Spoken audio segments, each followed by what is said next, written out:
warahmatullahi wabarakatuh. Selamat bergabung sebagai peserta didik di SMA Negeri 13 Kabupaten Tangerang. Perkenalkan, nama saya Dina Kustiana MPD. Saya adalah guru matematika yang sekaligus menjabat sebagai wakil kepala sekolah bidang kurikulum. Pada kesempatan kali ini, saya akan sedikit menjelaskan tentang panduan akademik di SMA Negeri 13 Kabupaten Tangerang selama masa pandemi COVID-19. Perhatikan paparannya ya.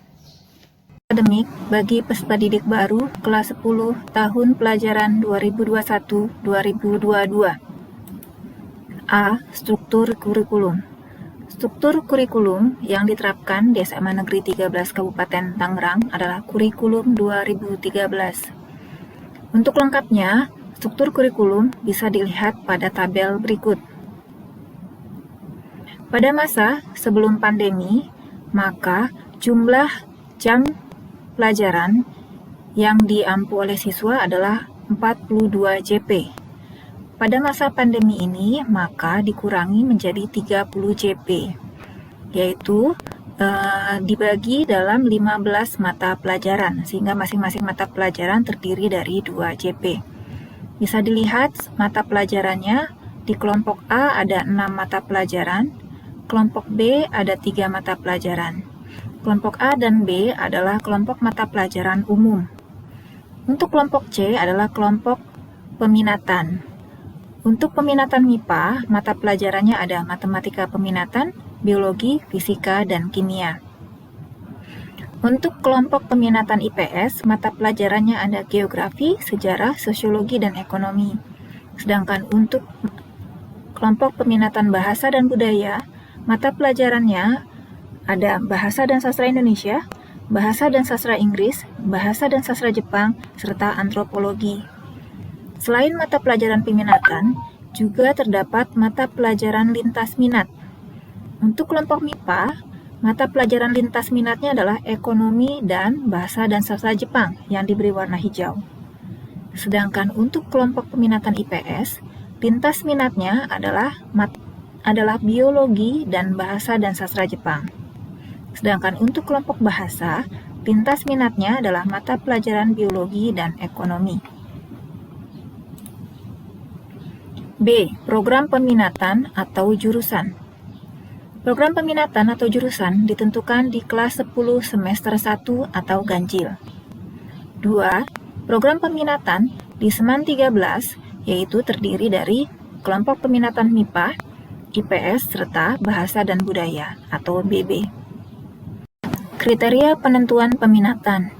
Penentuan peminatan berdasarkan dari minat peserta didik serta hasil dari tes potensi akademik yang diberikan oleh sekolah.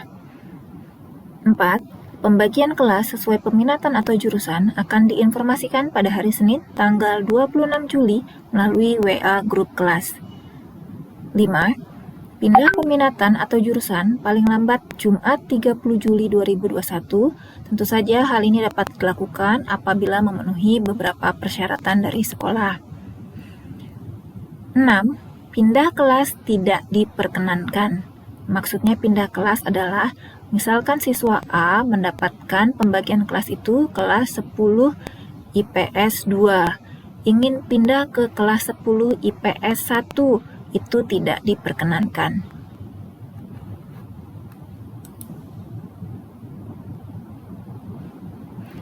C. Bentuk pembelajaran dan jadwal belajar.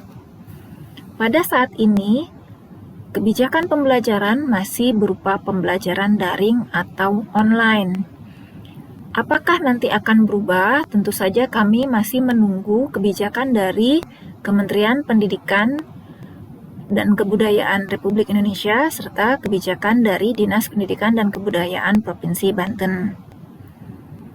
Tapi untuk pembelajaran pada semester 1 ini kemungkinan besar masih berbentuk pembelajaran jarak jauh atau belajar dari rumah.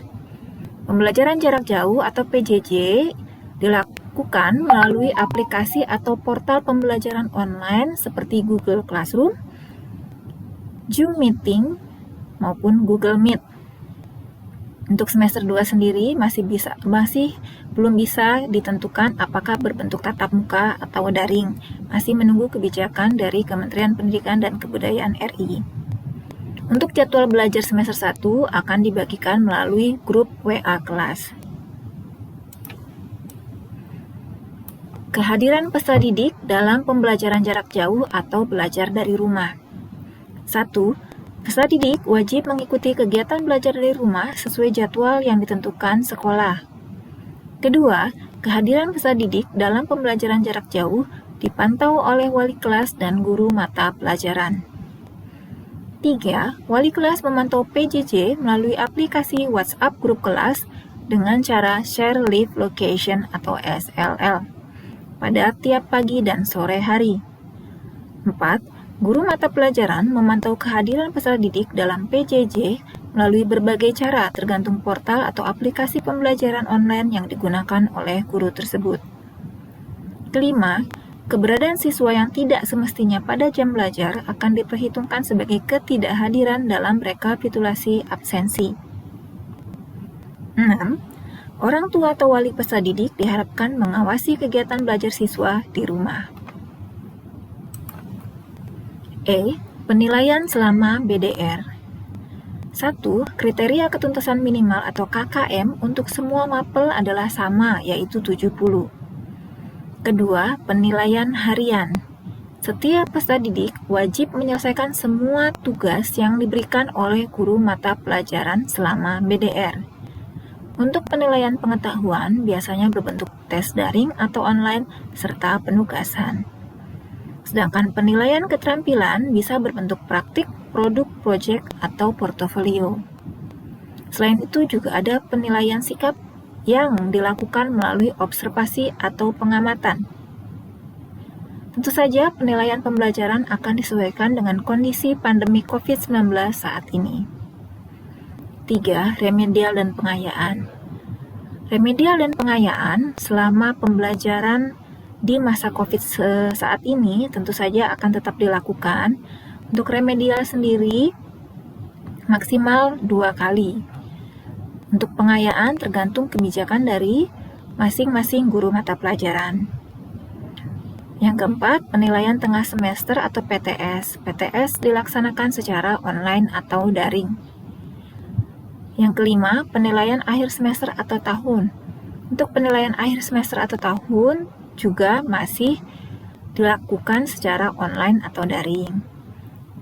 Keenam, ujian sekolah. Ini bagi siswa kelas 12. Pelaksanaannya masih menunggu kebijakan dari Kemdikbud RI. Yang ketujuh, asesmen kompetensi minimal atau AKM. Ini dilaksanakan untuk siswa kelas 11. Pelaksanaannya juga masih menunggu kebijakan dari Kemdikbud RI. F. Ketentuan kenaikan kelas. Adapun kriteria kenaikan kelas yang pertama yaitu menyelesaikan seluruh program pembelajaran dalam 2 semester pada tahun pelajaran yang diikuti. Artinya, semua siswa wajib mengikuti pembelajaran baik di semester 1 maupun di semester 2. Yang kedua, predikat sikap minimal baik. Ketiga, predikat kegiatan ekstrakurikuler wajib pendidikan kepramukaan minimal baik. Untuk kegiatan ekskul kepramukaan akan dilaksanakan secara daring atau online juga. Keempat, tidak memiliki lebih dari 2 mata pelajaran yang masing-masing capaian pengetahuan dan atau keterampilan di bawah KKM. Apabila ada mata pelajaran yang tidak mencapai KKM pada semester ganjil dan atau semester genap, maka ketuntasan mata pelajaran diambil dari rata-rata nilai setiap aspek mata pelajaran pada semester ganjil dan genap. Maksudnya, pada saat nanti penentuan kenaikan kelas, setiap mata pelajaran akan dirata-rata nilai pengetahuan dan keterampilannya. Apabila ada lebih dari 2 mata pelajaran yang nilai rata-ratanya tidak mencapai KKM, maka akan menjadi bahan pertimbangan dalam kenaikan kelasnya. Yang kelima, kehadiran tatap muka atau tatap maya pada setiap mata pelajaran minimal 90%. Meskipun pembelajaran dilaksanakan secara daring, bukan berarti siswa dijamin akan naik kelas. Tapi kenaikan kelas dilihat apakah siswa tersebut memenuhi kriteria kenaikan kelas atau tidak.